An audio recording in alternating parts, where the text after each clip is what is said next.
Internacional sobre la defensa de los derechos político-electorales indígenas que organiza el Tribunal Electoral del Poder Judicial de la Federación. Agradecemos a quien sigue esta transmisión a través de las diversas plataformas digitales del Tribunal Electoral del Poder Judicial de la Federación y las redes sociales institucionales. A continuación daremos paso a lo que es la presentación del protocolo para defensoras y defensores de los derechos político-electorales de los pueblos y comunidades indígenas y el manual sobre los derechos político-electorales de los pueblos y comunidades indígenas. Encabezan esta presentación la magistrada presidenta del Tribunal Electoral del Poder Judicial de la Federación, Janine Otálora Malasis.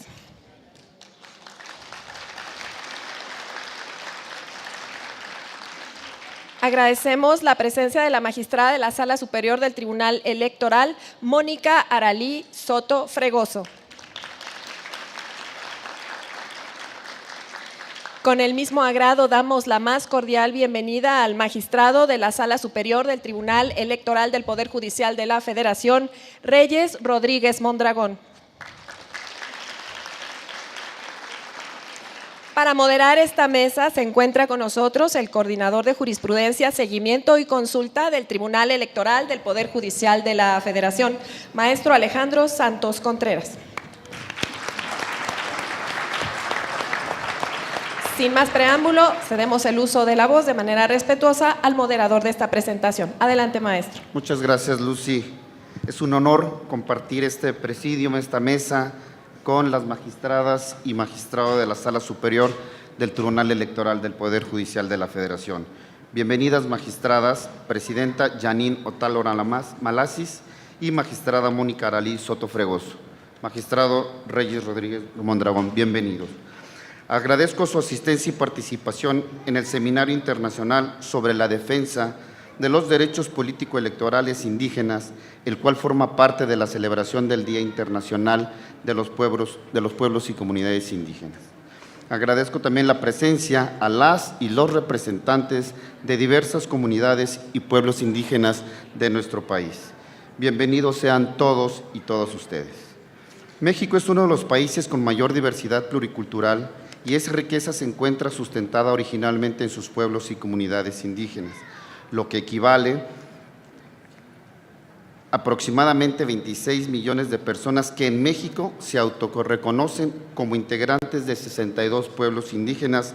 De ahí la importancia de garantizar los derechos de las y los ciudadanos de los pueblos y comunidades indígenas. El Tribunal Electoral del Poder Judicial de la Federación, órgano jurisdiccional garante de los derechos político-electorales de todo ciudadano, consciente que aun cuando los órganos del Estado han instituido mecanismos de protección a estos grupos sociales, nunca son suficientes cuando se trata de salvaguardar los derechos humanos y por ello, además de sus sentencias proteccionistas y ponderadoras de los derechos político-electorales de las y los pueblos y comunidades indígenas, se ha dado a la tarea de crear dos grandes obras que tienen como propósito ampliar conocimiento de los derechos electorales inherentes a la ciudadanía indígena. El protocolo para defensoras y defensores de los derechos político-electorales de los pueblos y comunidades indígenas y el manual sobre los derechos político-electorales de los pueblos y las comunidades indígenas, traducido a 5 lenguas más habladas en todo el país. Estas dos obras constituyen un esfuerzo sumado de las magistradas y magistrados de la Sala Superior para dar a conocer a las ciudadanas y los ciudadanos indígenas, así como a sus pueblos y comunidades, cuáles son sus derechos en materia electoral y cómo deben actuar cuando se trata de su defensa. Para conocer su contenido, ¿quién mejor que los magistrados de la Sala Superior del Tribunal Electoral del Poder Judicial de la Federación, que nos enriquecerán con sus comentarios? Señor magistrado Reyes Rodríguez Mondragón, tiene usted la palabra.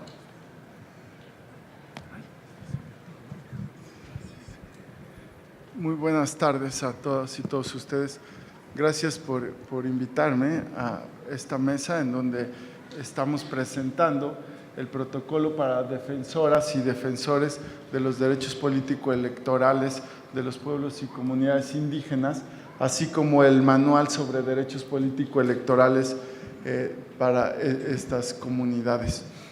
Es un honor estar aquí con ustedes. La verdad es que aprecio mucho la generosidad de su tiempo y de su traslado hasta este lugar en donde de una manera simbólica pero también sustancial se está conmemorando el Día Internacional de los Pueblos y Comunidades Indígenas del día de ayer. La presentación de este protocolo y este manual se inscribe en un esfuerzo que los últimos años han llevado a cabo los poderes judiciales, no solo en México, sino también en toda la comunidad de Iberoamérica. Y la Sala Superior del Tribunal los ha elaborado especialmente para atender las exigencias, demandas de los pueblos y comunidades indígenas, así como también, por ejemplo, la Suprema Corte de la Justicia de la Nación adoptó protocolos de actuación para los jueces y las juezas. Entre ellos está el protocolo de actuación para quienes imparten justicia en casos que involucran derechos de personas, comunidades y pueblos indígenas. Este es muy reciente, de 2013. Y los trabajos que también han impulsado desde la Cumbre Judicial Iberoamericana con el Protocolo Iberoamericano de Actuación Judicial para mejorar el acceso a la justicia de personas con discapacidad, migrantes, niñas, niños, adolescentes, comunidades y pueblos indígenas. En un esfuerzo paralelo, la Sala Superior del Tribunal Electoral del Poder Judicial de la Federación emitió la Guía de Actuación para Juzgadores en materia de derecho electoral indígena en 2014. A esos esfuerzos también se sumó la creación de la Defensoría Pública Electoral para Pueblos y Comunidades Indígenas del Tribunal Electoral en 2016 y que estuvo su instalación, su primera dirección, coordinación a cargo de la ahora magistrada presidenta del Tribunal Electoral del Poder Judicial, la doctora Janine Otálora. Y quiero decir que el protocolo y el manual que hoy nos convocan a presentar se suman a los esfuerzos y a las iniciativas, no solo de la presidencia de este tribunal, quien siempre ha estado atenta a las necesidades y a mejorar las capacidades institucionales en cuanto a la resolución de conflictos, asesoría y representación de ustedes, cumple como función el Tribunal Electoral, sino también este protocolo, este manual, son un reflejo de las obligaciones constitucionales e internacionales que tenemos los tribunales del Estado mexicano, especialmente para proteger los derechos fundamentales de todos aquellos que habitan y que pertenecen a comunidades y pueblos indígenas de esta nación. El protocolo es un esfuerzo que permite difundir las principales normas y las prácticas judiciales entre aquellos que brindan asesoramiento jurídico a ustedes. Aquellos que tienen la responsabilidad de defender y representarlos y de otorgarles en la medida de lo posible la información que les sea útil para el ejercicio de sus derechos. Derecho que no se conoce es derecho que no se ejerce, y derecho que no se ejerce es derecho que no se protege por las instituciones. Así que es una oportunidad que tengamos estos manual, este protocolo, porque nos permite acceder a ciertas herramientas para acceder a la justicia en materia electoral. Para la protección específica de los derechos de los pueblos y comunidades indígenas, no se debe perder de vista lo que ya se ha dicho aquí en múltiples ocasiones. El contexto de México es el de una gran diversidad cultural y lingüística. Mencionaba Alejandro que son 25.7 millones de personas, es decir, una quinta parte de la población quienes se autoadscriben como indígenas. Hay 62 pueblos indígenas y 11 distintas ramas lingüísticas, de las cuales emanan 68 agrupaciones y 364 variantes. Esta diversidad únicamente refleja que la realidad de México es del carácter pluricultural que la Constitución política reconoce de esta nación.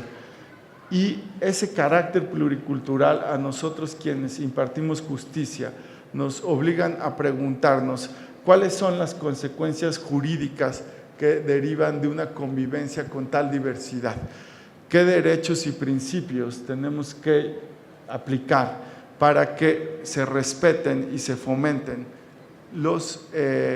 la autodeterminación, aquellas concepciones que se practican, que es el derecho vivo, que es de los sistemas normativos de cada uno de los pueblos y comunidades indígenas y que tienen ciertos contextos muchas veces ajenos a nosotros? ¿Qué perspectivas podemos implementar o desde las cuales podemos abordar los conflictos que nos llegan a los tribunales para contribuir a fortalecer esa identidad pluricultural, para no limitarla, sino al contrario, para que se afiancen las condiciones de diversidad al mismo tiempo en armonía con el ejercicio de derechos?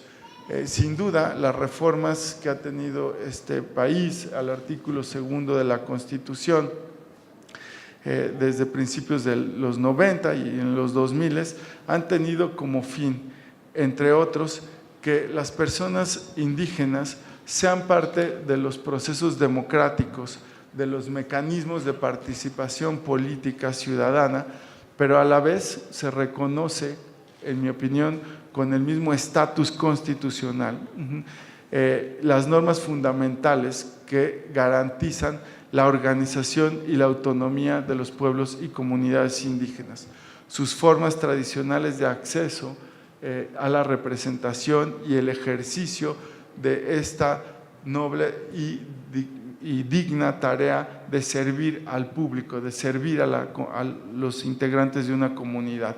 Sus normas internas, sin duda, son una más de las fuentes de derecho del ordenamiento, porque también esa pluriculturalidad reconoce un pluralismo jurídico, es decir, la convivencia de distintos sistemas u órdenes jurídicos, el del Estado-nación como aquellos que conocemos como sistemas normativos internos.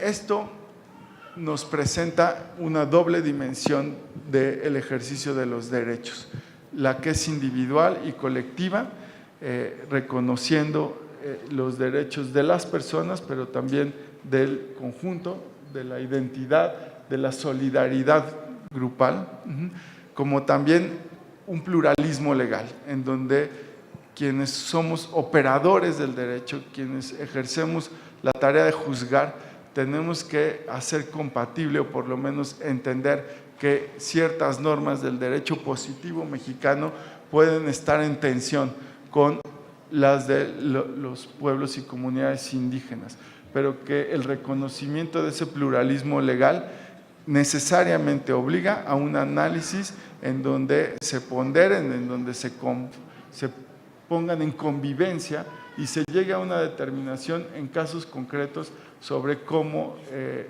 resolver un conflicto, cómo ejercer un derecho.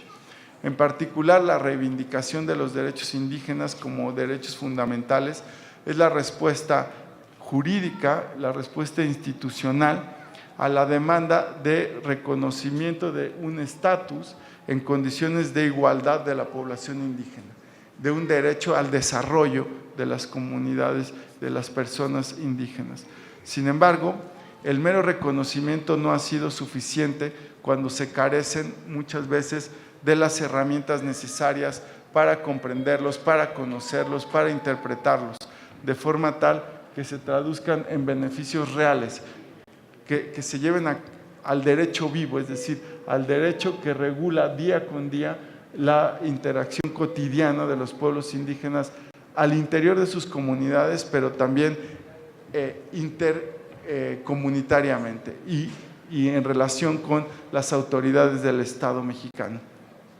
Reconocer los derechos de los miembros de los pueblos y comunidades indígenas requiere de instrumentos que los protejan, y los tribunales electorales somos los responsables de las garantías jurisdiccionales para hacer efectivos sus derechos político-electorales, no solo en relación con las autoridades que a todos nos representan a través de un sistema de partidos y candidaturas independientes, sino también cuando se trata de la elección de sus representantes a través de sistemas normativos o de usos y costumbres.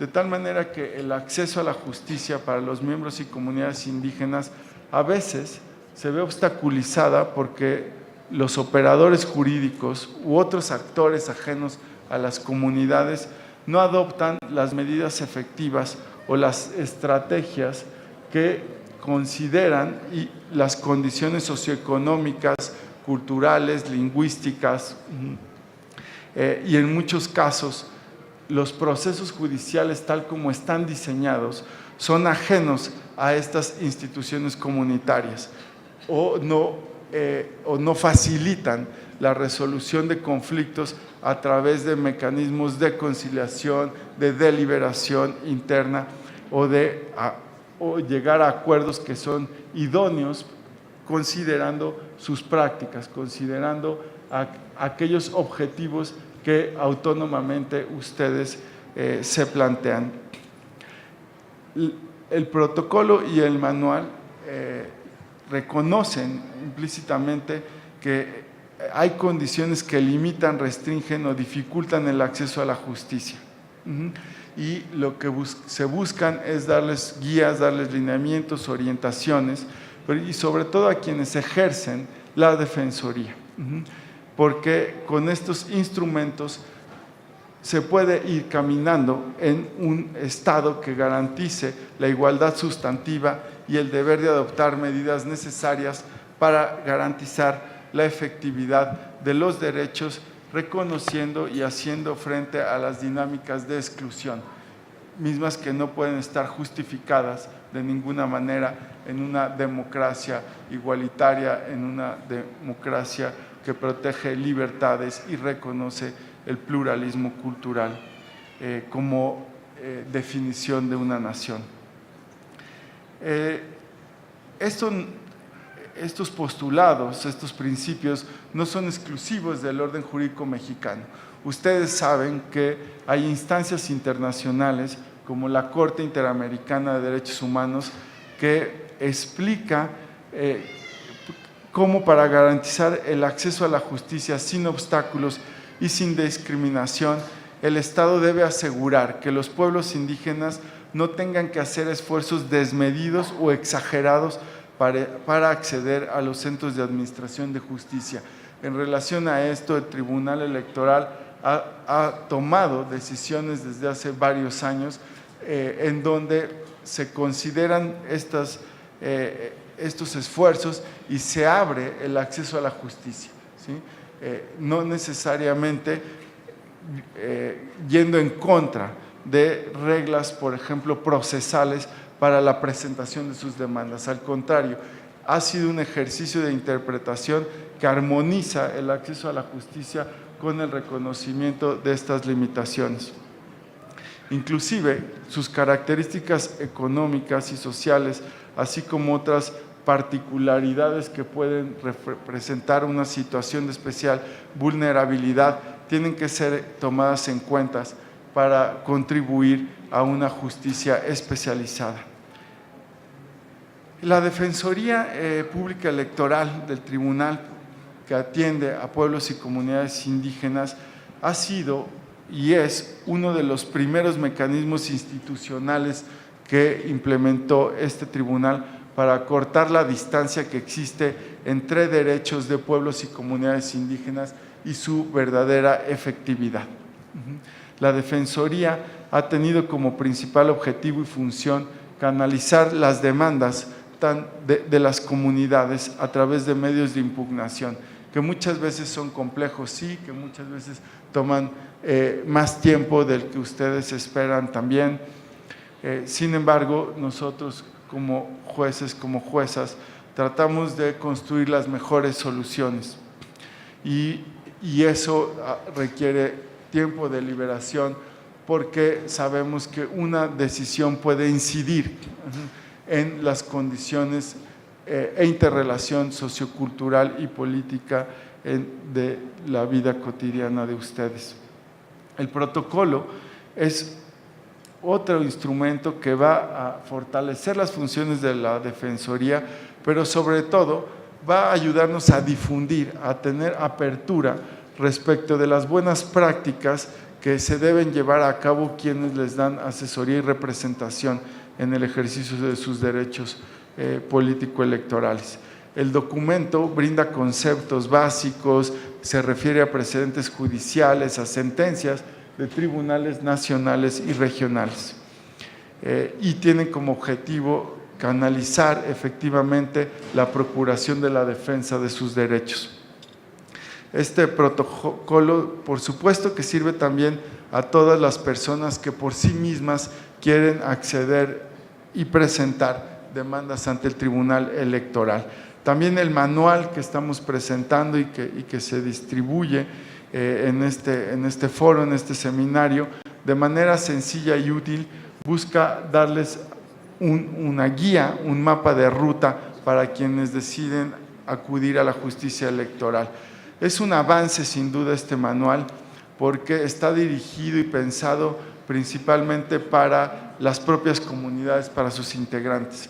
En particular se destaca que el manual está traducido en 5 lenguas: en maya, en náhuatl, en mixteco, en tzetzal y en rarámuri. Formalmente, el manual y el protocolo nos van a permitir contar con mecanismos o canales para que las tareas de las autoridades administrativas tengan la calidad y respondan a la exigencia que ustedes planteen, ¿no? Que ustedes merecen, porque se trata de derechos, no es un servicio, digamos, que este tribunal ofrezca fuera del cumplimiento de nuestras obligaciones. O sea, ustedes tienen derecho a esto, ¿sí? Y lo que buscamos es que a través de estas herramientas las decisiones del Tribunal Electoral se conozcan y ustedes tengan claridad sobre bajo qué criterios se puede llevar a cabo un litigio en materia electoral. Varias de las herramientas que ahí están han sido asumidas por el Tribunal Electoral en la toma de decisiones. Me voy a referir rápidamente a algunas que también implican metodologías o filosofías o ideologías respecto de cómo resolver conflictos en los contextos en los que ustedes están inmersos. En primer lugar, es necesaria una perspectiva intercultural. Este balance de derechos y verdaderos conflictos intercomunitarios o intracomunitarios nos hacen o nos obligan a conocer a fondo la cultura, las tradiciones, las cosmovisiones. Para ello, acudimos a dictámenes de expertos, a peritajes o informes que nos ofrecen instituciones especializadas y que están documentadas y en muchas ocasiones a través de investigaciones empíricas, de entrevistas, de prácticas de campo en las propias comunidades, y a nosotros nos nutren para entender cuál es su visión, cuáles son sus normas internas y las prácticas que se consideran obligatorias, aunque no estén formalizadas, ¿no? Es muy importante que haya un reconocimiento de que las normas de los sistemas en sus comunidades no necesariamente y en muchas ocasiones no están escritas. Son lo que llamaríamos normas informales o normas no escritas, y sin embargo tienen una fuerza, una vinculatoriedad jurídica. Hay otro mecanismo que es menos usado, pero es importante que ustedes lo conozcan, que se llaman, son escritos que se presentan a través de lo que se llama amigos de la Corte. Son herramientas a través de las cuales terceros pueden ofrecer a los tribunales información especializada para la toma de decisiones. El pluralismo jurídico como una perspectiva para la resolución de conflictos es una forma de construir y abordar las distintas tensiones que puede haber entre los sistemas jurídicos del derecho del Estado y el derecho de las comunidades y pueblos indígenas. Es una forma para nosotros de entender cómo funcionan y cómo debemos garantizar y respetar en condiciones de autogobierno, de autodeterminación, de igualdad cultural y cosmovisiones indígenas, aquellos derechos que sabemos están reconocidos como derechos humanos o que son eje central de un Estado democrático de derecho en cualquier país.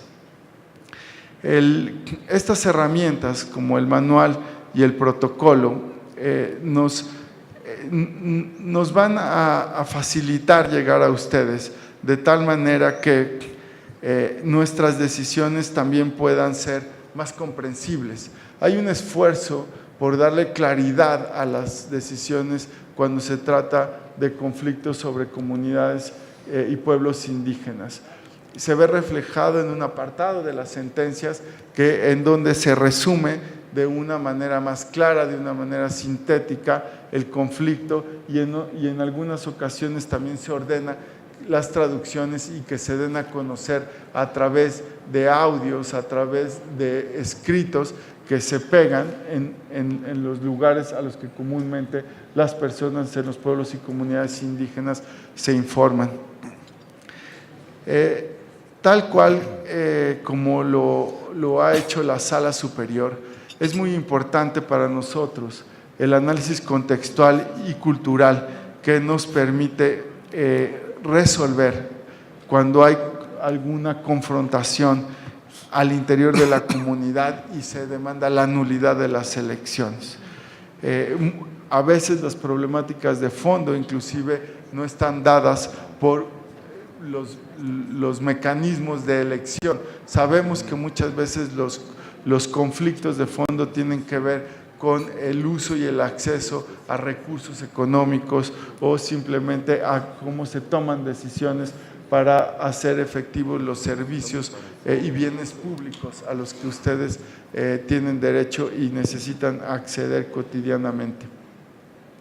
Por eso es importante conocer y utilizar estas herramientas que ofrece el protocolo y manual para poder también transmitirnos a nosotros cuáles son sus preocupaciones de fondo, cuáles son los verdaderos conflictos en los que ustedes buscan a un tercero para construir una solución que pueda intermediar y que pueda ayudarnos a pensar sin un intervencionismo excesivo por parte de las autoridades electorales y particularmente fomentando la negociación y las condiciones que propicien acuerdos y faciliten la convivencia social, la convivencia pública y un contexto de democracia deliberativa en sus asambleas, en sus reuniones, en donde toman las decisiones más importantes para su desarrollo.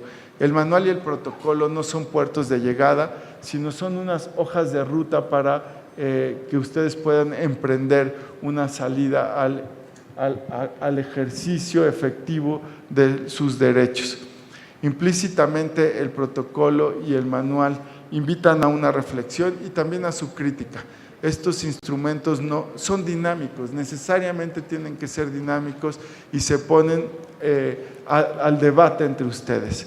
Así que cuando tengan la oportunidad de revisarlos, si ustedes quieren generar alguna presentación, pero también alguna discusión, estoy seguro que la Defensoría de Pueblos y Comunidades Indígenas siempre tiene las puertas abiertas para el diálogo crítico, para la deliberación constructiva y sobre todo para llevar a cabo una práctica jurídica que se adapte a las situaciones, a las realidades y a la mejora permanente del servicio de asesoría jurídica que a ustedes se les brinda.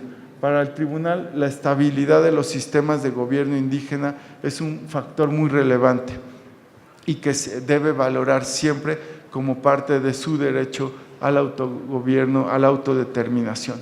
Ello ha supuesto reconocer que en las comunidades indígenas, como en muchas otras, los derechos político-electorales están interrelacionados con sus prácticas comunitarias, con otros derechos que tienen que ver con el servicio a la comunidad y que tienen que ser también valoradas y ponderadas en los jueces, por los jueces, por las juezas, en sus determinaciones, como ya dije, para no agravar los conflictos comunitarios o generar nuevos sobre la base de intereses ajenos a las comunidades. A nosotros nos interesa resolver para llevar paz, para pacificar las situaciones de conflicto en las que ustedes estén inmersos. Nos interesa favorecer los derechos de las comunidades a sus integrantes desde una perspectiva armónica e intercultural.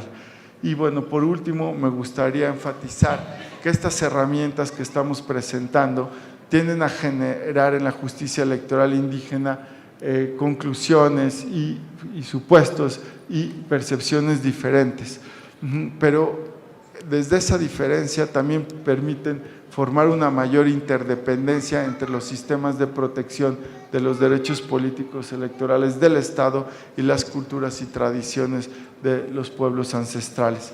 Esta postura es distinta a la concepción tradicional de la jurisdicción que tiende a generar ganadores y perdedores sobre la determinación de un tribunal que actúa como un tercero imparcial. En materia electoral, particularmente tratándose de pueblos y comunidades indígenas, la justicia electoral no puede verse solo como una relación o en términos de quién gana y quién pierde un conflicto. Los principios constitucionales, los derechos que están reconocidos en la Constitución y la función jurisdiccional electoral ponen el acento en muchos otros aspectos que sabemos son de largo plazo y más importantes para ustedes, como es la construcción de un régimen democrático que reconoce y garantiza la pluralidad y las condiciones para una convivencia con perspectiva de futuro y sobre todo de dignidad de las personas y de respeto a los usos y costumbres. La adopción de estos protocolos, de este manual de actuación, son una expresión de los jueces, de las juezas, por asumir un compromiso responsable, capaces de reflexionar institucionalmente sobre nuestra labor y de proponerles a ustedes algunas de las prácticas que pueden facilitar la garantía de sus derechos y contribuir a mejorarlos y hacer del acceso a la justicia una realidad que opere en beneficio del desarrollo comunitario, del desarrollo intercultural. Muchas gracias por su atención.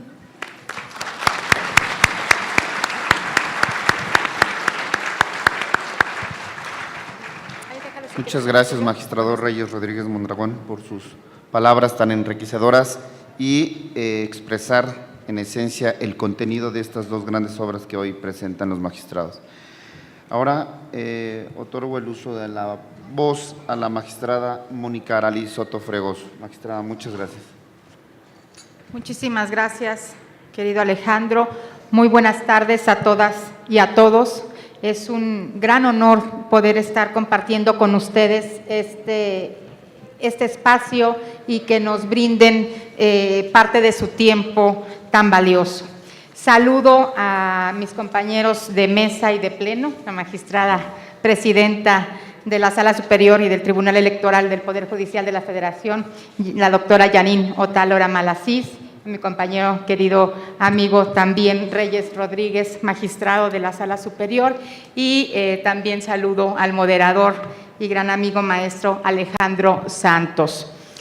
Quiero, antes de iniciar esta breve conversación, porque quisiera, más que hablar yo, llevarme de ustedes un aprendizaje, un diálogo que a lo mejor en este momento no tendremos la oportunidad de entablar de la manera que yo quisiera, pero bueno, antes de iniciar, les decía, con esta participación, quiero hacer un reconocimiento, además, justo y que debe hacerse a la magistrada presidenta Yanín Otálora.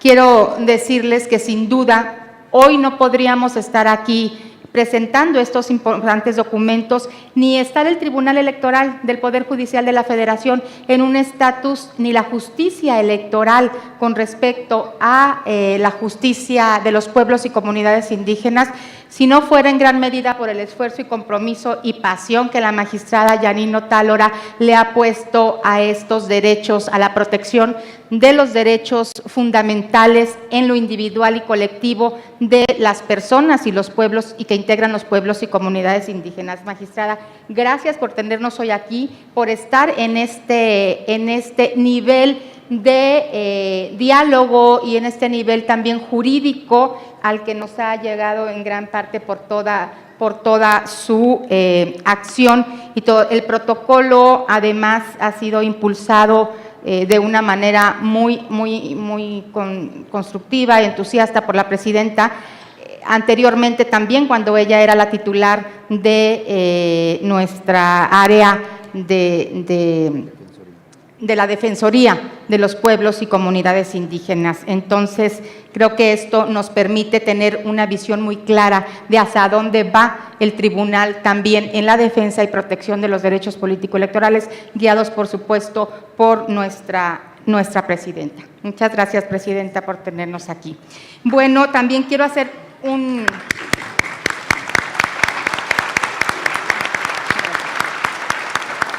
reconocimiento a la hoy titular de la Defensoría en el tribunal, la maestra Marina López Santiago, no solo por la organización de este evento, sino por todas las acciones encaminadas a este acercamiento, a este diálogo y a este intercambio y aprendizaje mutuo que ha generado con el trabajo de la Defensoría de las comunidades indígenas del tribunal, que nos permite también avanzar en la construcción de criterios que favorecen las sentencias del tribunal. Y bueno, para no obviar más tiempo, quiero compartirles igualmente que es una gran satisfacción para mí la incrementación de este acervo de instrumentos para la defensa de los derechos político-electorales de las comunidades y personas indígenas, que hoy se enriquecen con estas dos grandes herramientas que estamos presentando, que es el protocolo para defensoras y defensores de los derechos político-electorales de los pueblos y comunidades indígenas, que seguramente ustedes tienen por ahí un ejemplar, y por supuesto el manual sobre los derechos político-electorales de los pueblos y comunidades indígenas, que seguramente también ya tienen en sus manos y que está traducido, como ya lo han mencionado, en varias lenguas de las más habladas en nuestro país. El reconocimiento de los derechos individuales y colectivos de los pueblos y comunidades indígenas y el establecimiento de una tutela, de una protección normativa a favor de este grupo de mexicanas y mexicanos, con el fin de disminuir la discriminación y la marginación que durante siglos han sufrido, emerge con mayor fuerza y contundencia a partir de la reforma constitucional en materia indígena publicada en nuestro Diario Oficial de la Federación el 14 de agosto de 2001 y, por supuesto, también consolidada a través de la reforma constitucional de los derechos humanos en julio de 2011. Uno de los contenidos relevantes de estas reformas es el que garantiza el acceso pleno de los pueblos y comunidades indígenas precisamente a las instancias de defensa jurídica, lo cual generó diversas cargas al Estado mexicano con la finalidad de hacer efectivo el cumplimiento de estos postulados constitucionales, los cuales se han ido cumpliendo a través de la implementación de diversos programas y estrategias como el que hoy nos está aquí convocando. Y haciendo un muy breve paseo histórico por la evolución de la protección de los derechos de las comunidades y pueblos indígenas en nuestro país, a partir de la promulgación en 1917 de nuestra Constitución, promulgada en 1917, hemos podido advertir que si bien son sustanciales ahora, son pocos los antecedentes de instrumentos normativos que tenemos que han podido concretizar las demandas que han sido impulsadas por los integrantes de estas comunidades y pueblos indígenas. Tenemos, por ejemplo, en 1993, a la conclusión del primer Congreso Estatal de Pueblos Indígenas que se llevó a cabo en Chilpancingo, Guerrero. Aquí se planteó crear una circunscripción plurinominal para que los indígenas tuvieran representación en la Cámara de Diputados. Después, en 1994, un año después, se llevó a cabo la Convención Nacional Electoral India en la Ciudad de México, y aquí las organizaciones participantes exigían una circunscripción, pero también que los partidos políticos incluyeran en sus listas de representación proporcional a personas integrantes de pueblos y comunidades indígenas, aunque no fueran militantes. Posteriormente, en 1996, como ustedes saben, se llevó a cabo el Foro Nacional Indígena, y aquí se solicitaba, o sea, era recurrente esta solicitud, esta demanda, que había de una redistritación y que se tomaran mecanismos para incorporar personas integrantes de nuestras comunidades y pueblos originarios en el Senado. Después, también en 1996, ustedes recordarán, con los acuerdos de San Andrés Larraínzan sobre derechos y cultura indígena que fueron firmados por el gobierno federal y el EZLN, se acordaron puntos muy importantes y sustantivos que sirvieron de base para ir desarrollando todo este bagaje, no solo jurídico, sino también de una empoderamiento y maximización de los derechos y presencia de las comunidades y pueblos indígenas. Aquí, en este acuerdo de San Andrés Larraínzan, por ejemplo, se acordó, entre otros temas, asegurar una participación política adecuada de las comunidades indígenas en el Congreso de la Unión y los congresos locales. Es decir, aquí hay una demanda muy clara y muy lejana y persistente, además también, de tener una posición, una voz y una participación activa y representación en la toma de decisiones y en representación de las mexicanas y mexicanos que pertenecen a pueblos y comunidades indígenas en los congresos, tanto en el Senado como en la Cámara de Diputados, ¿no? Entonces, eso fue uno de los acuerdos que se tomaron.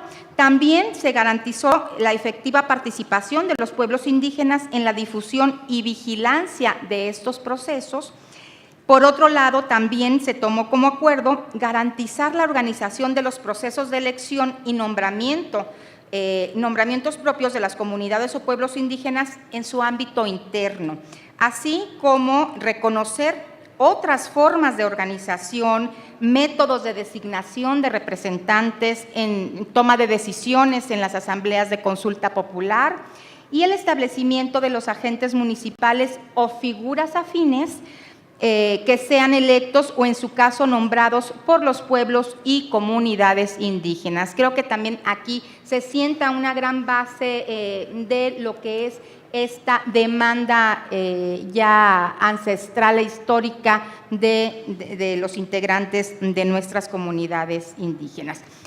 La reforma 2001, la reforma constitucional, como lo comentaba,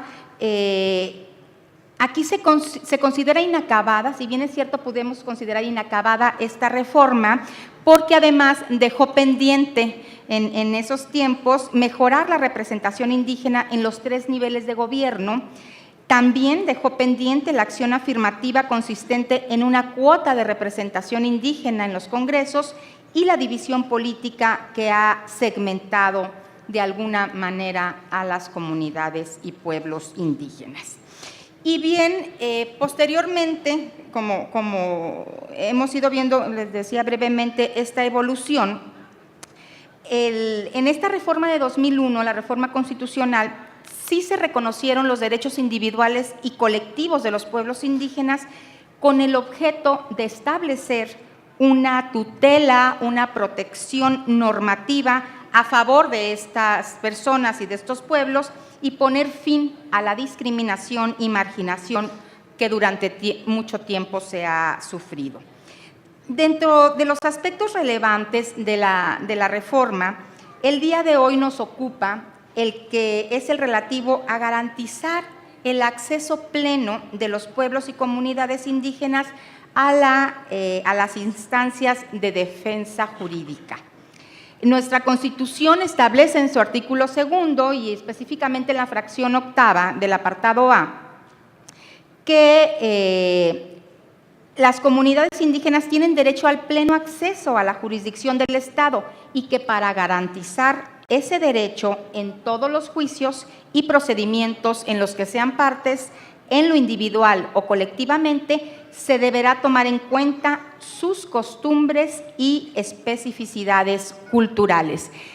Confieso que de verdad dentro de los grandes retos que tenemos las autoridades y particularmente las juezas y los jueces, quienes tenemos esta gran oportunidad de impartir justicia en también en esta área, en esta materia que es justicia electoral indígena, uno de los grandes retos, y para mí todos los días, y se los comento siempre a los compañeros, mis compañeros de pleno, es entender esta cosmovisión, esta visión de comunidad, de colectividad, que no es fácil, por lo menos para mí se los planteo así, se los confieso de alguna manera, irme desprendiendo de lo que es una visión de la individualidad de los derechos humanos solamente en una visión individual, sino también ir entendiendo cada vez más, involucrándome en lo que es esta visión de comunidad que se tiene y que uno tiene que entender, y estamos en la obligación como autoridades de irnos involucrando más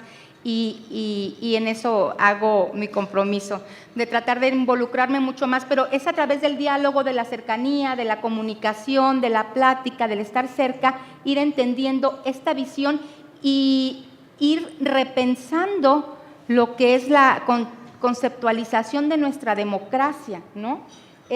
Lo comentaba ahorita el magistrado Felipe de la Mata, que salió de la conferencia que nos dictó nuestra invitada especial, y comentaba ahí también que estaba muy conmovido y movido además en su pensar de cómo teníamos que repensar también lo que era la teoría política y estar involucrando esta nueva visión de interculturalidad, de reconceptualización y de irla redefiniendo, ¿no?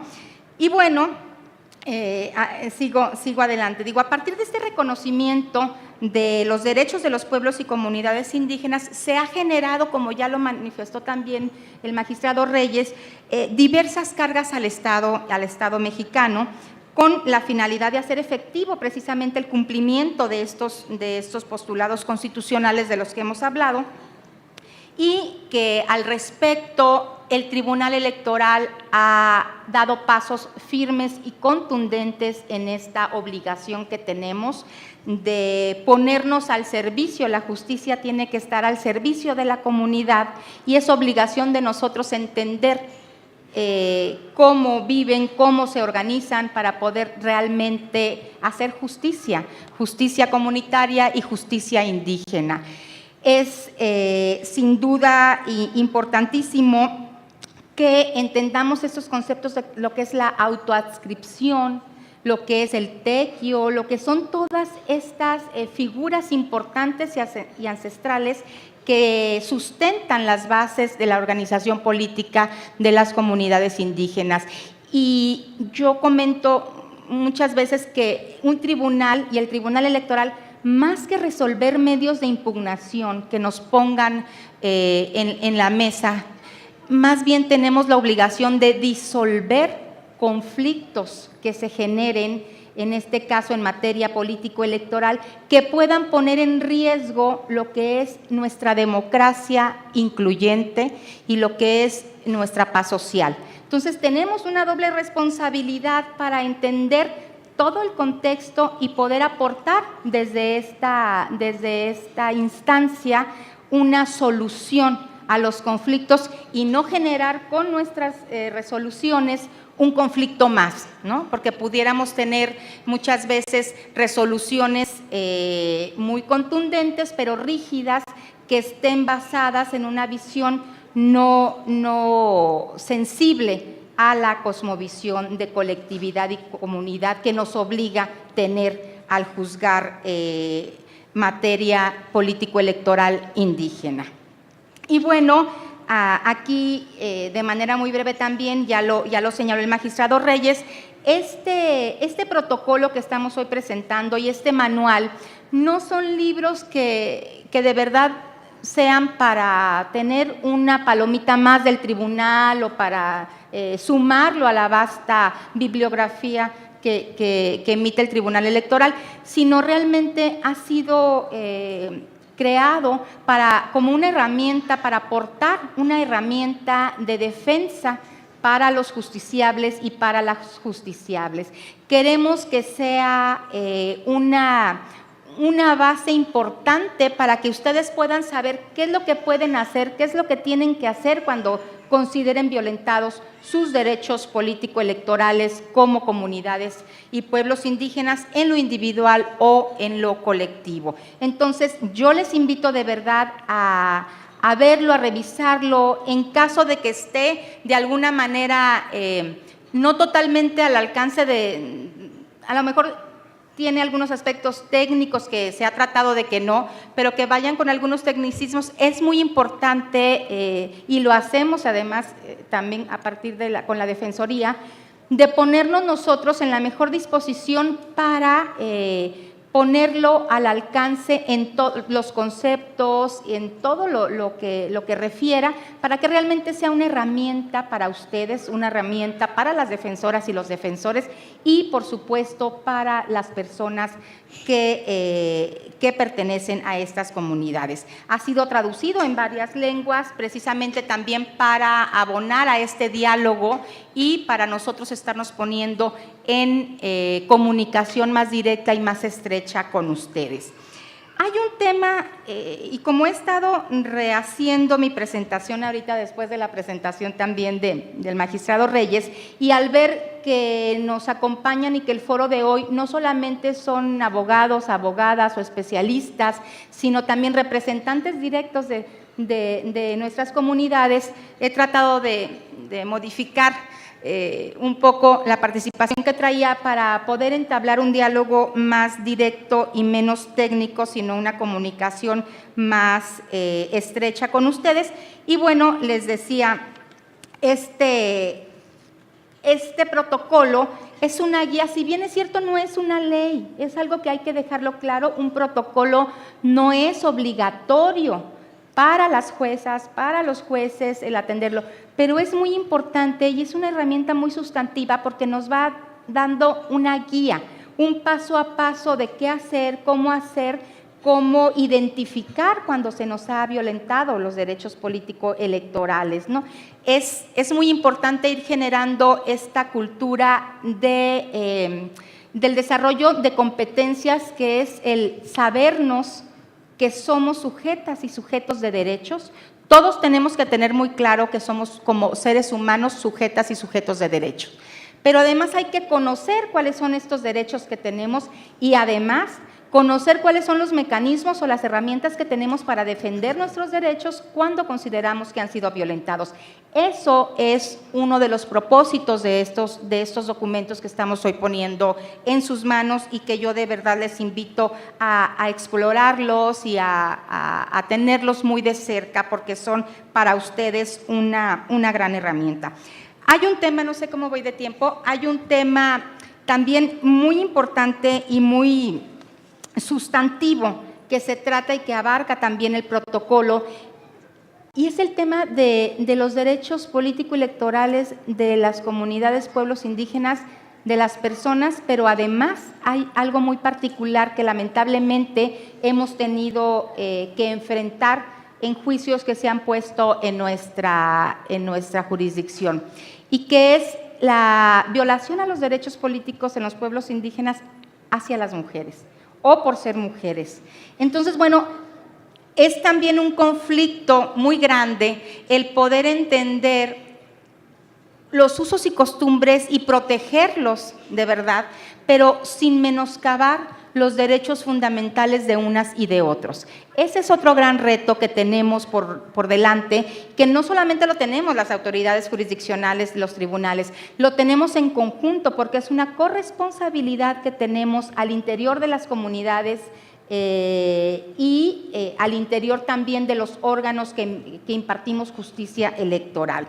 Hemos tenido casos lamentables en donde muchas veces por considerarlo que es un uso y costumbre, han venido mujeres al tribunal a ponernos en conocimiento de que han sido sujetos de violación sus derechos político-electorales.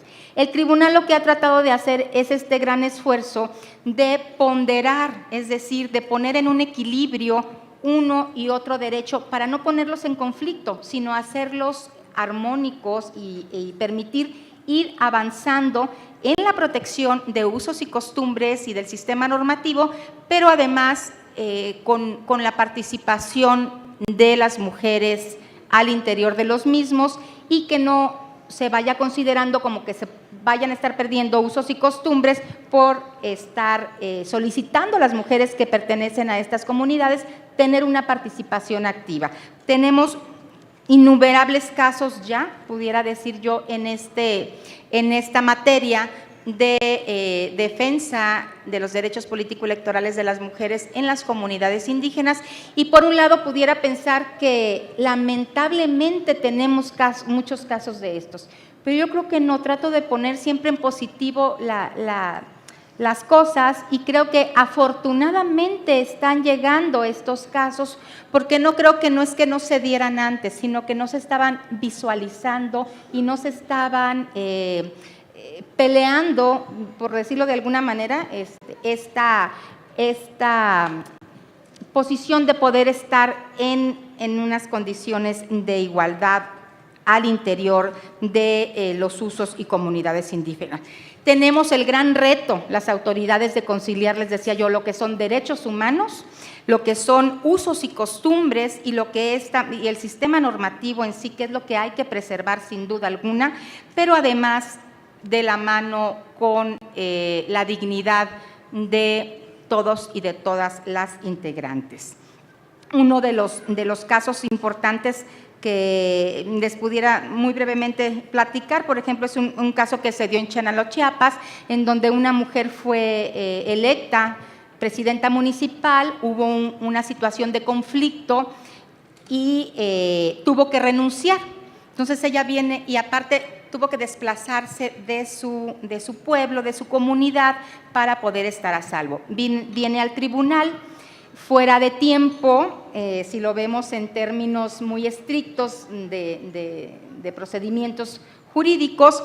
¿Y qué hace el tribunal? Cuando hablamos de juzgar con perspectiva intercultural, cuando hablamos de juzgar con perspectiva de género, es hacer un esfuerzo para ponernos por encima de lo que son los tecnicismos legales y entender una situación particular y entender un contexto para poder eliminar algunos obstáculos jurídicos que pudieran dejar alejado al justiciable, a la justiciable de su derecho a la justicia. Entonces, en este caso, el Tribunal Electoral lo que hizo es permitirle tomar como su demanda, como que estaba en tiempo a esta mujer. ¿Por qué? Porque había tenido situaciones muy particulares que no le habían permitido cumplir, digamos, con todo lo que es los procedimientos legales para presentar una demanda.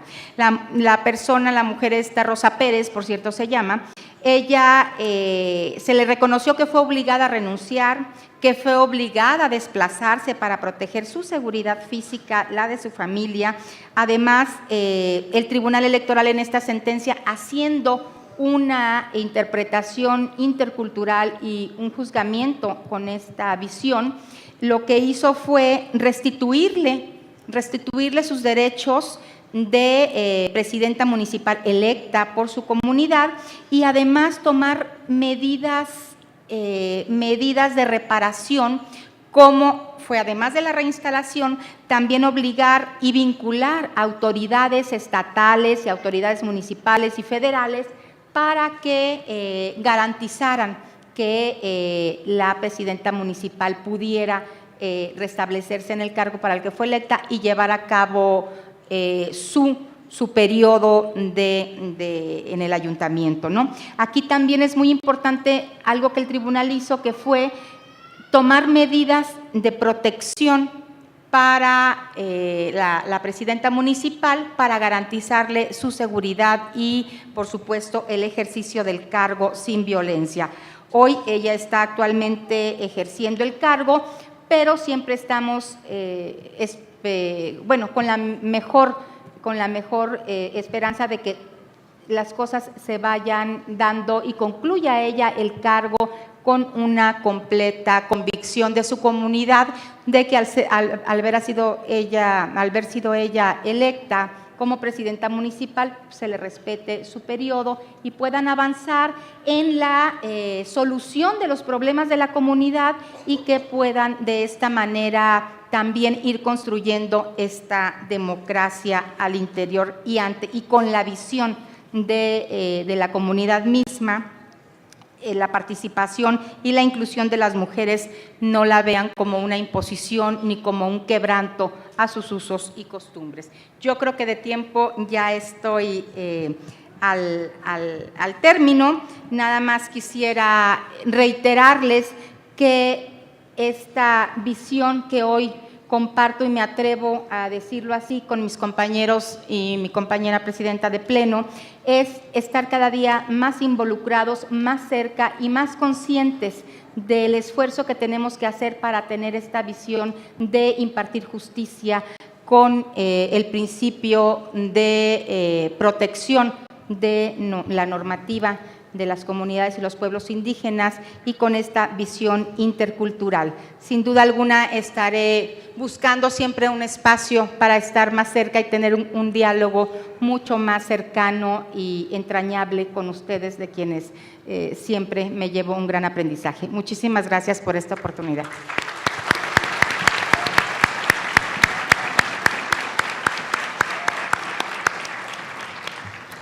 Muchas gracias, magistrada Mónica Soto Fregoso. Seguro que con estos ejemplos ha quedado de manifiesto que el Tribunal Electoral efectivamente protege y defiende los derechos de los pueblos y comunidades indígenas.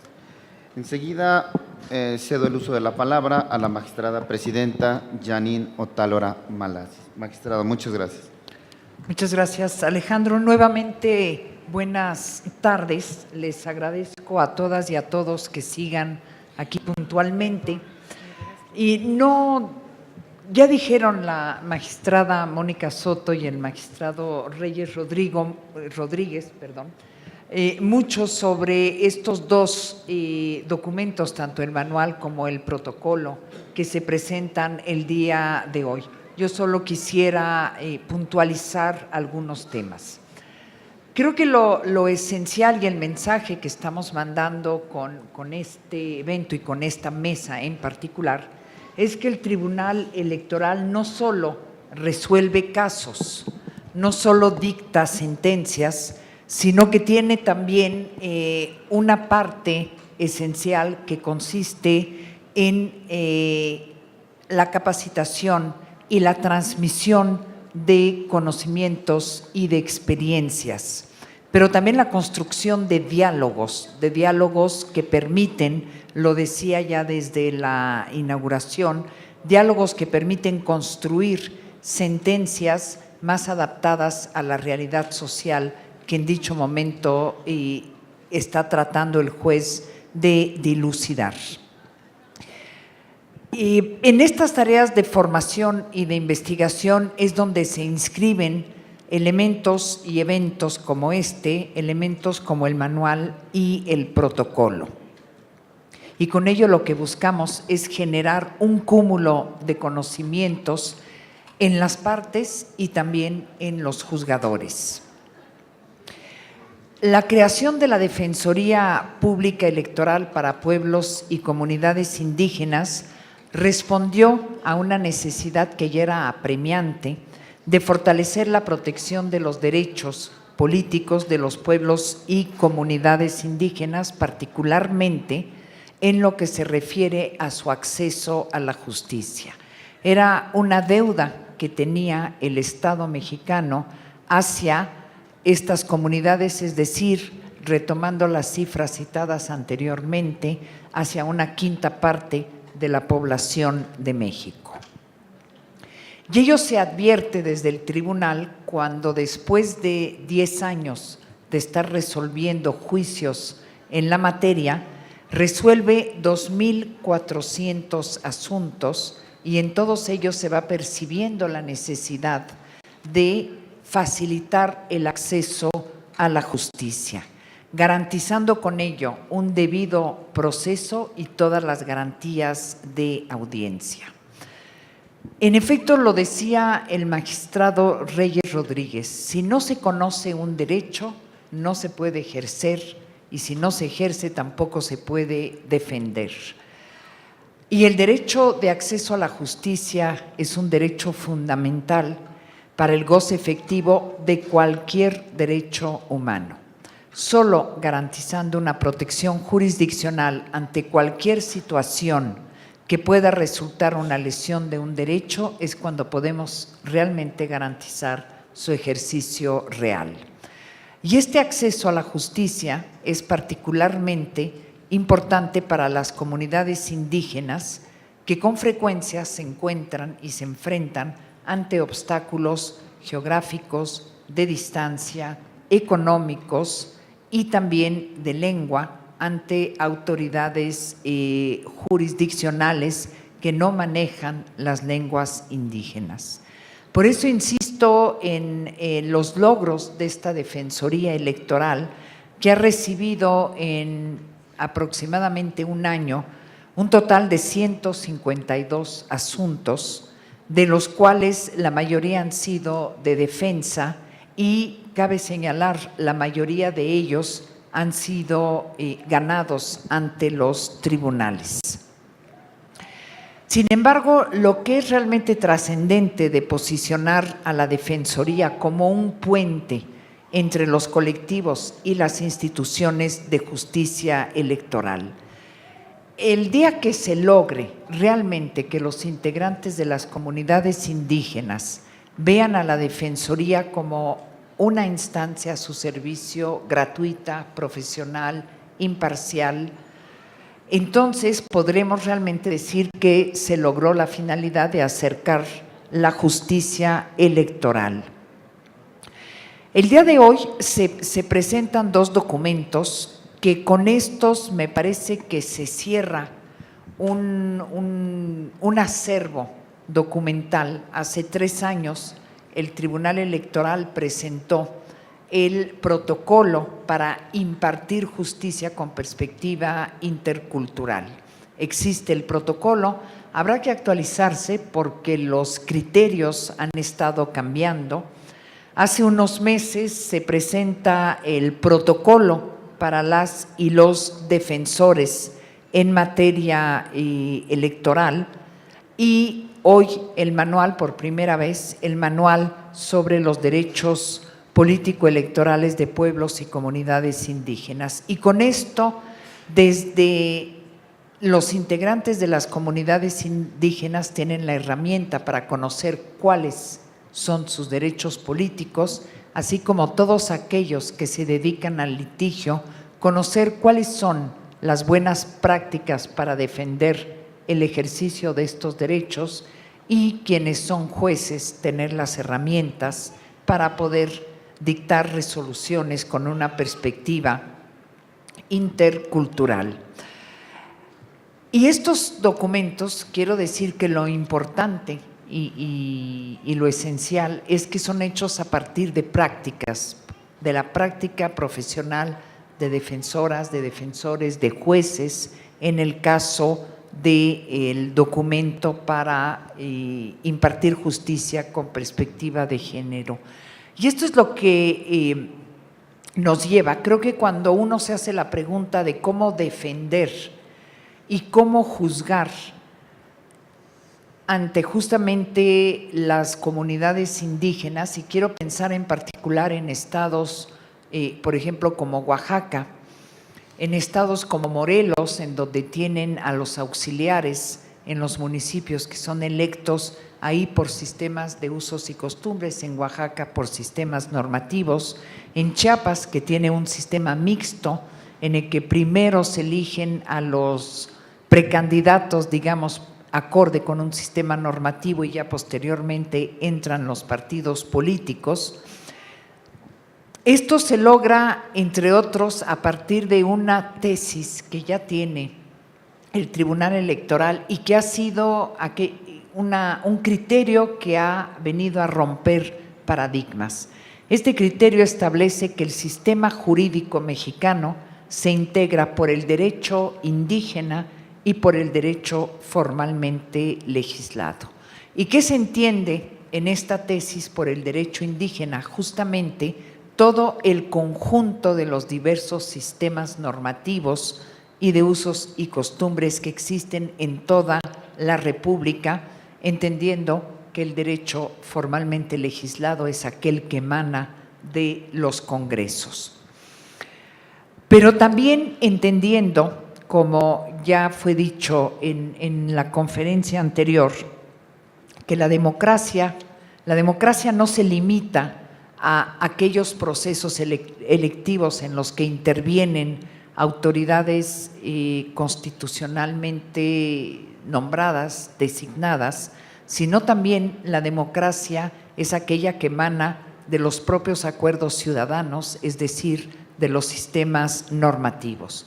Y todo esto es lo que nos lleva a tener que juzgar con una perspectiva intercultural que se basa en dos pilares: respetar y maximizar el principio de la libre autodeterminación de los pueblos indígenas y la no injerencia en las decisiones de estos pueblos y comunidades, siempre y cuando tenemos un cuerpo constitucional, los derechos mínimos ahí previstos sean respetados, acorde obviamente con lo que su propio sistema establece.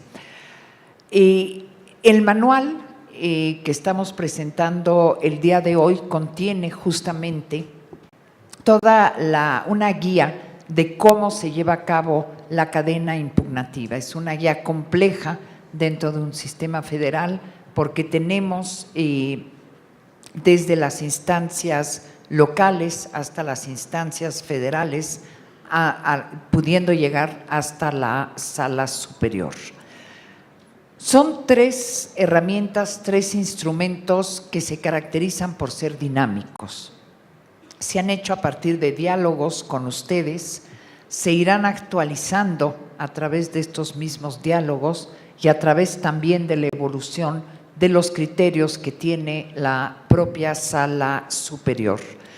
No quiero terminar sin decir que lo que se busca con este tipo de foros es más allá de construir una nación plural, pluricultural. Esta nación ya existe en el ámbito cultural, pero esta visión del artículo 2 de nuestra Constitución de una nación pluricultural no existe aún políticamente. Falta mucho por hacer para dar voz y voto y para dar espacios particulares de representación a las comunidades indígenas, y es un trabajo que deberá venir de ustedes para subir estas peticiones, y no solo de las integrantes de los pueblos originarios, sino también de todos aquellos migrantes indígenas, que son muy altos porcentajes, no solo en la Ciudad de México, sino también hay estados del norte en que la mayoría de la población indígena son zapotecos. En la Ciudad de México la mayoría de la población indígena son migrantes, y esto nos lleva a una categoría que tiene derechos particulares dentro de la población indígena, justamente por el carácter de migrante, pero que también los tiene.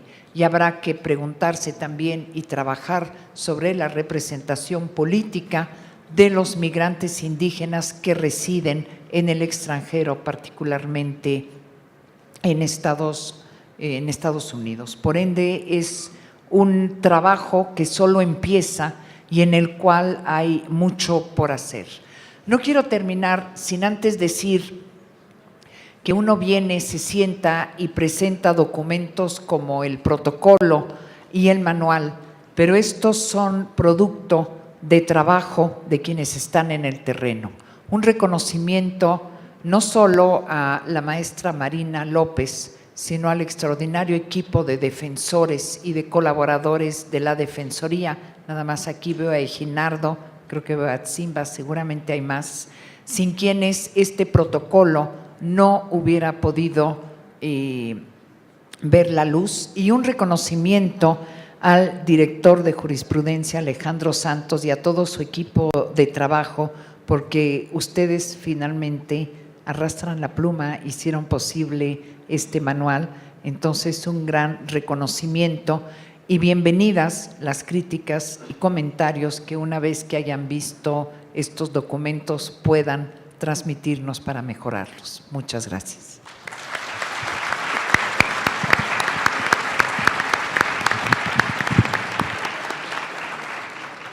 Muchas gracias, magistrada presidenta. Efectivamente, estos dos documentos no son libros más que uno tiene en biblioteca, son herramientas, de veras herramientas útiles para todos los ciudadanos que forman parte de las comunidades y los pueblos indígenas. Muchísimas gracias, señores magistradas, magistrado. Teníamos un tiempo para preguntas y respuestas. Sin embargo, dado lo avanzado del tiempo, me piden que solo formulemos una o dos. Sin embargo, todas las preguntas que yo tengo aquí me hicieron favor de poner correos electrónicos y yo se los voy a hacer llegar a cada uno de los magistrados a los que va dirigido, y yo estoy seguro, confíen en ello, en que ellos les contestarán sus preguntas igual por la misma vía. Dice Petra Ignacio Matías, de la comunidad indígena Mazahua, pregunta a la presidenta: ¿cuál será la garante para la participación política electoral de las comunidades indígenas que habitamos en la Ciudad de México, dado que no tenemos circunscripción, estamos distribuidos?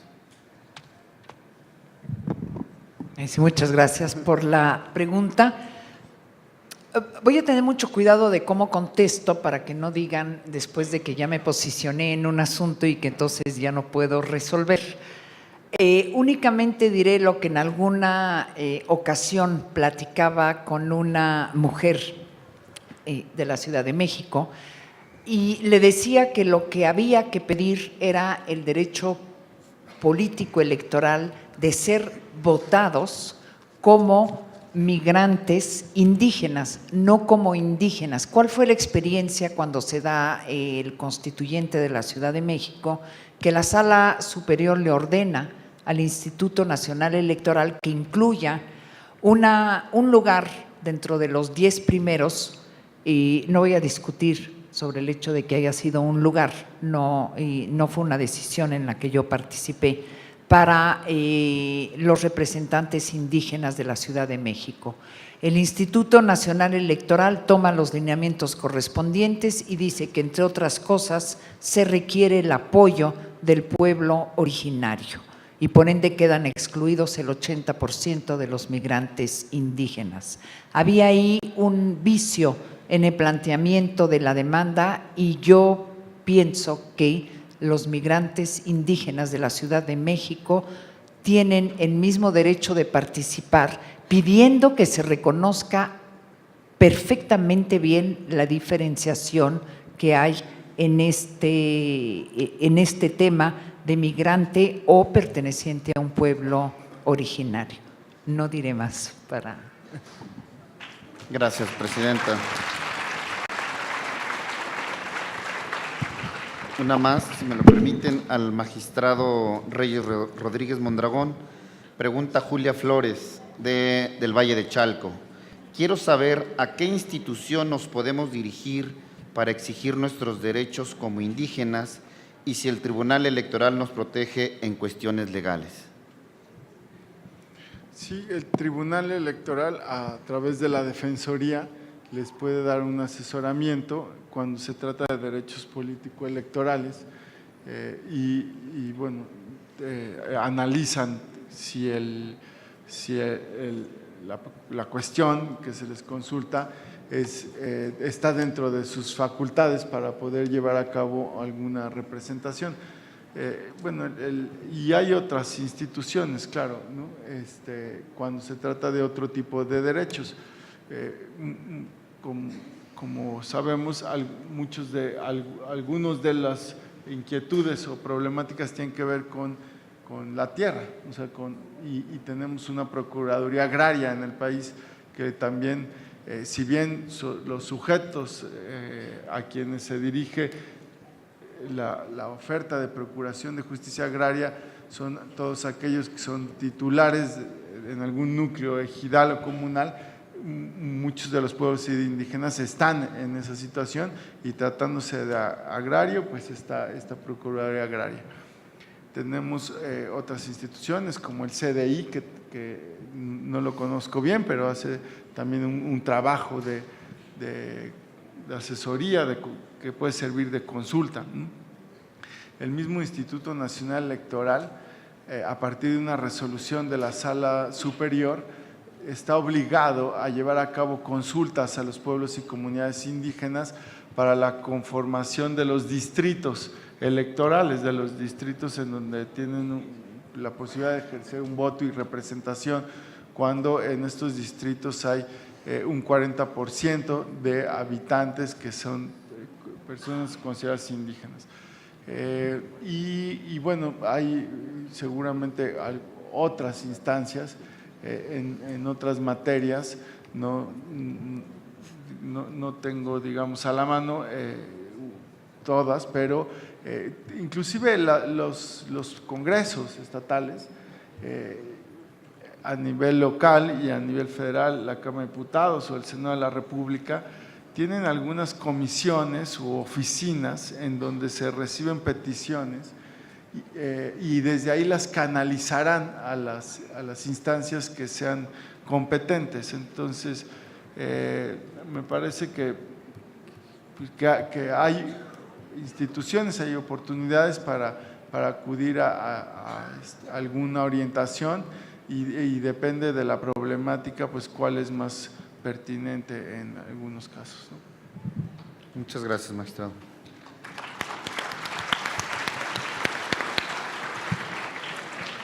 Bueno, agradezco sinceramente todas estas preguntas que en realidad con mucho gusto se las vamos a hacer llegar.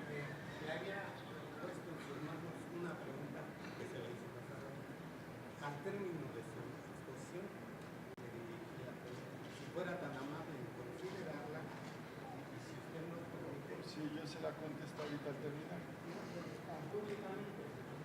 Venimos en representación de varias organizaciones y sí me gustaría escuchar cuál la posición, por favor. Muchas gracias. Lamentablemente el tiempo ya no nos permite contestar preguntas. ¿Sí? Sí.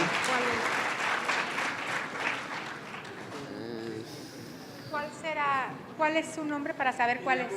Aquí está. Para el magistrado Reyes Rodríguez, ¿cuál es su posición en el caso de la Ciudad de México, en el cual, no obstante, en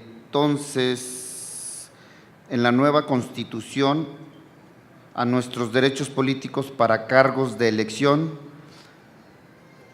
popular del principio de proporcionalidad en la Ley Electoral 2017?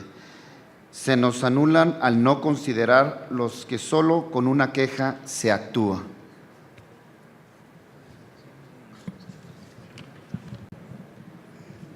Bueno, efectivamente la nueva Constitución es de la Ciudad de México. ¿Sí? ¿Me escucha ahí o no? ¿Sí? ¿No? ¿Ahí me escucha mejor? La nueva Constitución efectivamente hace un amplio reconocimiento a derechos políticos, en general a los derechos de pueblos y comunidades indígenas. Sin embargo, hay legislación que está pendiente, ¿no? que tiene que ser aprobada o actualizada a partir de la entrada en vigor de esta nueva Constitución. Entonces, la Asamblea Legislativa seguramente tendrá un programa, ¿no?, de actualización de la legislación y como sabemos, muchos de los derechos que se reconocen a nivel constitucional necesitan de una instrumentación o de una aplicación que puede estar en la ley o en algunos reglamentos. Si aquí dice si se les anulan a no ser considerados, no tengo el caso concreto claro, pero efectivamente a través de una queja, a través de una demanda, los habitantes de pueblos originarios pueden encontrar respuestas o pueden canalizar sus peticiones en los tribunales, y el papel de los tribunales se ha transformado mucho en los últimos años, por lo cual hoy en día también depende del tipo de conflicto, el tipo de materia, puede haber aplicaciones inclusive directas de la Constitución si se trata de derechos fundamentales. Por ejemplo, en ocasiones no, le pongo un caso al cual se refería la magistrada presidenta, por el derecho a votar de los migrantes o de gente que tiene su origen en pueblos y comunidades, pero que por las consideraciones de necesidad ha tenido que ir a Estados Unidos, ¿no? Y sin embargo, en sus estados, aun cuando está reconocido en otros instrumentos el derecho a votar desde el extranjero, a quienes son mexicanos, mexicanas, ahí, por ejemplo, la sala del tribunal ha dicho que se necesita una instrumentación legal, ¿sí? Ese es un ejemplo de cómo se requiere, pues, que los legisladores lleven paso a paso, ¿no?, o establezcan los procedimientos para ejercer esos derechos. Eso por poner un ejemplo de un derecho político, ¿no?, que podría estar reconocido en alguna constitución local, como puede ser la de la Ciudad de México, y que no esté todavía legislado o implementado. Entonces sí se necesita que se emitan las normas, ¿no?, para hacerlo efectivo. Puede haber otros casos en los que a través de una queja, a través de una demanda, encuentre una garantía para el ejercicio de ese derecho. Todo depende de los problemas prácticos concretos. Así. Pero los tribunales son un mecanismo, son un instrumento al cual pueden acudir en tanto no haya una claridad en la legislación, sin duda. Gracias, magistrado. Agradezco su participación y la presencia de los pueblos y comunidades indígenas de nuestro país.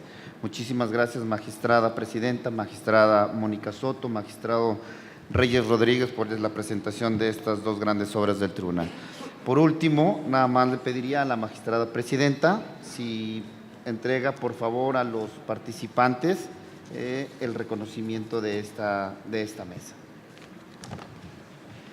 Nada más una cosa, yo creo que todos merecen respeto en cuanto a la contestación a sus preguntas. Yo creo que les mandaron varias hojitas y no las leyeron. Creo que a veces es innecesario. Solamente quiero aclarar, el seminario está muy bueno, agradecemos a una tribunal, pero no contestaron en cuanto a qué va a suceder con las candidaturas plurinominales. Porque solamente son para los partidos, jamás son para los pueblos indígenas, que ni siquiera nos toman en cuenta en esa parte. Yo creo que es importante que en el caso de los partidos no tengan las candidaturas plurinominales, porque nada más se nombran Manlio Fabio, gente que de la política que tiene el recurso económico, que ni siquiera la gente, el pueblo no votaría por ellos. Solamente se autonombran para ellos seguir en el poder manipulando al pueblo. Y aparte de eso, no se deben permitir cortinas de humo imponiendo gente nefasta, porque ni siquiera tenemos directriz para la situación que se presenta pseudoindígenas que ni siquiera representan a la comunidad indígena. Yo creo que eso es importante para todos los que somos de comunidad indígena. Soy del pueblo náhuatl, aunque muchas veces dicen, ¿cómo? ¿Quién te conoce? Solamente les doy como referencia. Cuando nosotros somos como pueblo, nos conocen nuestras propias comunidades, aunque no estemos radicando en el pueblo, nosotros nos conocen, nos ubican por nuestros padres, abuelos y todos aquellos que realmente venimos de comunidad. Yo creo que en el caso de las candidaturas plurinominales debemos de ponerle atención y no solo se quede en cortina de humo peleando derechos indígenas, porque hasta el día de hoy se ve que se avanza, pero realmente avances dentro de la política mexicana, aún hasta en las Naciones Unidas, no existen. Solo son palabras, son letras muertas. Gracias.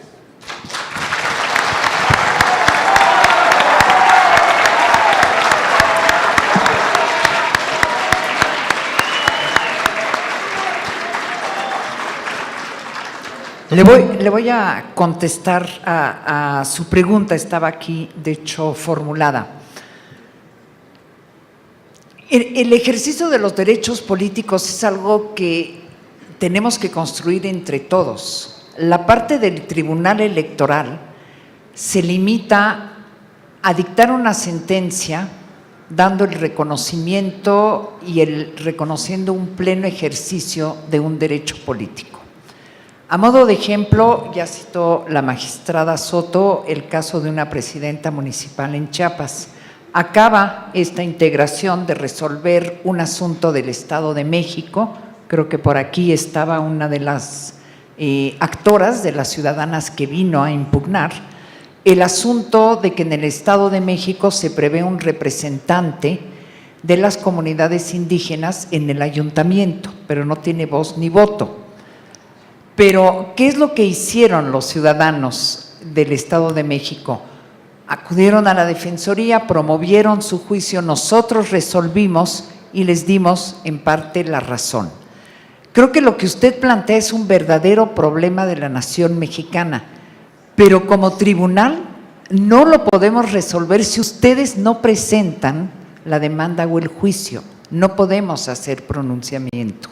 De hecho, por eso ahorita que contestaba la pregunta de la Ciudad de México, dije, la voy a contestar sin decir de más para que después entre yo en una causa que hace que ya no puedo conocer de un juicio. Por eso insisto, el ejercicio pleno de los derechos políticos es una construcción entre todos. Entonces, más allá de cómo está la ley, que no intervenimos en la aprobación de la ley, sí podemos intervenir en la interpretación de la ley, pero solo podemos intervenir si ustedes vienen a pedirnos que la interpretemos en un sentido o en otro sentido. Muchas gracias.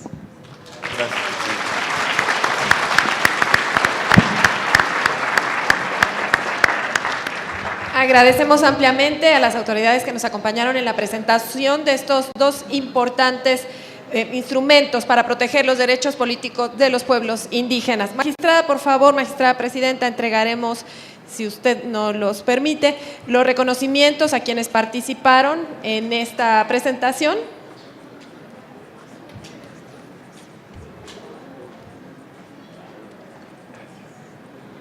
Muchísimas gracias, magistrada presidenta, gracias magistrada, magistrados, maestro Alejandro Santos. Y bueno, nosotros agradecemos a todas y a todos ustedes su presencia en este espacio, aquí en la ciudad de Puebla de Zaragoza. Las y los invitamos a continuar mañana en punto de las 9:30, que es el registro, y despedimos en este momento la transmisión para quien nos siguió a través de las redes sociales del Tribunal Electoral y a través de las plataformas digitales. Que tengan todas y todos muy buenas tardes.